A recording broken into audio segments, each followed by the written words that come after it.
DNA T. S. Suresh Babu ഇതിലെ ഡയറക്ടറാണ്. എൻ്റെ ഫേവറേറ്റ് ഡയറക്ടർമാരിൽ ഒരാളാണ് കേട്ടോ. കാരണം Kottayam Kunjachan, Kizhakkan Pathrose, Uppukandam Brothers, Customs Diary, Mark Antony, കൂടിക്കാഴ്ചയും കസ്റ്റംസ് ഡയറി ഈ അടുത്തും കൂടെ ഞാൻ കണ്ടോളൂ. എൻ്റെ ഫേവറേറ്റ് സിനിമകളെല്ലാം തന്നെ ഫേവറേറ്റ് ഡയറക്ടറാണ് പുള്ളി. അപ്പോൾ പുള്ളിയുടെ പുതിയ സിനിമയാണ് DNA. മമ്മൂക്കയുടെ നെഫ്യൂ ആയിട്ടുള്ള അഷ്കർ സൗദാൻ, ഹന്ന റജി, അതേപോലെ തന്നെ ലക്ഷ്മി റായി ഇവരൊക്കെയാണ് ഇതിനകത്ത് അഭിനയിച്ചിട്ടുള്ളത്. ഒരു യൂഷ്വൽ റിവെഞ്ച് സ്റ്റോറിയാണ്. ബ്രൂട്ടൽ കില്ലിങ്സ് നടത്തുന്ന ഒരു സൈക്കോപാത്ത്, അതിൻ്റെ അന്വേഷണവും പരിപാടികളും ഒക്കെയാണ് ഇതിൻ്റെ ഒരു DNA സ്റ്റോറി വരുന്നത്. സിനിമ എനിക്ക് കണ്ടിട്ട് വലിയ സംഭവമാണെന്ന് ഞാൻ പറയുന്നില്ല, എന്നാൽ എനിക്ക് വലിയ ഇഷ്ടപ്പെടാതെയും തോന്നിയില്ല, വലിയ ബോറടിയും എനിക്കുണ്ടായിരുന്നില്ല. ചുമ്മാ ഒരു ടൈം പാസിനൊക്കെ വേണ്ടി ചുമ്മാ ഇരുന്ന് കാണാം, അത്രയ്ക്കുള്ള ഒരു ഇതൊക്കെ എനിക്ക് തോന്നിയുള്ളൂ. ഈ പണ്ടത്തെ പുലികളായിട്ട് ഡയറക്ടർമാർ ഇപ്പോഴത്തെ സിനിമകൾ ഇറക്കുമ്പോഴത്തേക്കും കാണാവുന്നൊരു സംഭവമാണ്. എല്ലാവരും പറയുന്നൊരു കാര്യം തന്നെയാണ്, അവരിപ്പോഴും അതേ പഴയ കാലഘട്ടത്തിൽ തന്നെയാണ് നിൽക്കണതെന്ന്. പണ്ട് പുലികളായിരിക്കും, പക്ഷെ അവരിപ്പോഴും അത് മാറി ചിന്തിക്കാതെ, കാലം മാറിയതറിയാതെ ഇപ്പോഴും അതേ ഒരു ഫോർമാറ്റിൽ ഇറക്കുന്നതിൻ്റെ ഒരുപാട് പ്രശ്നങ്ങൾ ഈ സിനിമയിലും നമുക്ക് കാണാൻ സാധിക്കും. ഈ സിനിമയിൽ എനിക്ക് ഏറ്റവും സർപ്രൈസിംഗ് ആയിട്ട് തോന്നിയെന്ന് പറയുന്നത് അഷ്കർ സൗദാൻ്റെ പെർഫോമൻസ് ആയിരുന്നു കേട്ടോ.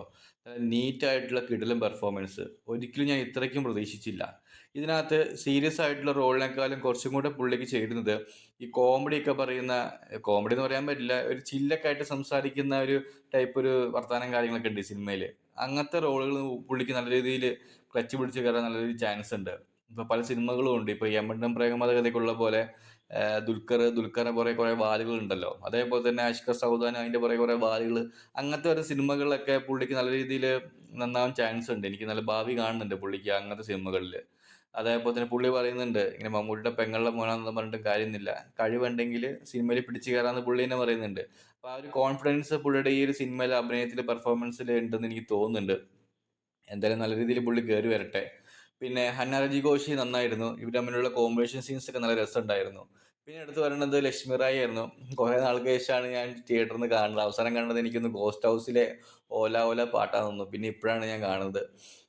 പുള്ളിക്കാരത്തി പൊളിയായിരുന്നു. എനിക്ക് തോന്നുന്നു അഷ്കറിനെയും ഹന്ന റജിനേക്കാളൊക്കെ സിനിമയിൽ ഏറ്റവും കൂടുതൽ റോൾ ഉള്ളത് ലക്ഷ്മി റായിക്കാന്ന് എനിക്ക് തോന്നി കണ്ടിട്ട്. പുള്ളിക്കാരത്തി ഹെഡ് ഓഫ് ദ പോലീസായിട്ടാണ്. പുള്ളിയുടെ ഇൻവെസ്റ്റിഗേഷൻ പരിപാടിക്കായിട്ട് പുള്ളിക്കാരത്തി തന്നെയായിരുന്നു ഏറ്റവും കൂടുതലായിട്ട്. പുള്ളിക്കാരത്തി നല്ല സൂപ്പറായിരുന്നു പോലീസുകാരത്തിയായിട്ട്. കണ്ട ഒരു പവർ തോന്നുന്ന രീതിയിലുള്ള ഒരു പെർഫോമൻസ് തന്നെയായിരുന്നു പുള്ളിക്കാരത്തിയുടെ. പിന്നെ സിനിമയിൽ അഭിനയിച്ച ബാക്കി കാസ്റ്റൊക്കെ നോക്കുവാണെങ്കിൽ എല്ലാവരും ഡീസൻറ്റ് പെർഫോമൻസ് തന്നെയായിരുന്നു കേട്ടോ. പിന്നെ ഇതിന് നെഗറ്റീവായിട്ട് 2-3 കാര്യങ്ങൾ എന്ന് പറയുന്നത്, ഒന്ന്, ഈ സിനിമയിലെ ഇതൊരു മർഡർ ഇൻവെസ്റ്റിഗേഷൻ എന്ന് പറഞ്ഞു. അപ്പോൾ അതിന് സീരിയൽ കില്ലർ എന്തായാലും റിവീൽ ചെയ്യുക സസ്പെൻസ് ആയിട്ട് ക്ലൈമാക്സിലായിരിക്കും. പക്ഷേ അതിന് സിനിമയുടെ തുടക്കത്തിലുള്ളൊരു സീനിൽ തന്നെ നമുക്ക് മനസ്സിലാവും ആരാണ് കില്ലർ എന്നുള്ളത്. ഭയങ്കരമായിട്ടും പ്രെഡിക്റ്റ് ചെയ്യാൻ പറ്റുന്നുണ്ട്. ഒന്നത്. രണ്ടാമത്, ഈ സിനിമയിൽ ഒരുപാട് നമ്മൾ കൺഫ്യൂസ് ചെയ്യിപ്പിക്കാൻ വേണ്ടി കുറേ കാര്യങ്ങൾ കുത്തി കെട്ടുന്നുണ്ട്. അതൊന്നും അത്രയ്ക്ക് അങ്ങോട്ട് എഫക്റ്റീവായിട്ടായിട്ട് എനിക്ക് തോന്നിയില്ല.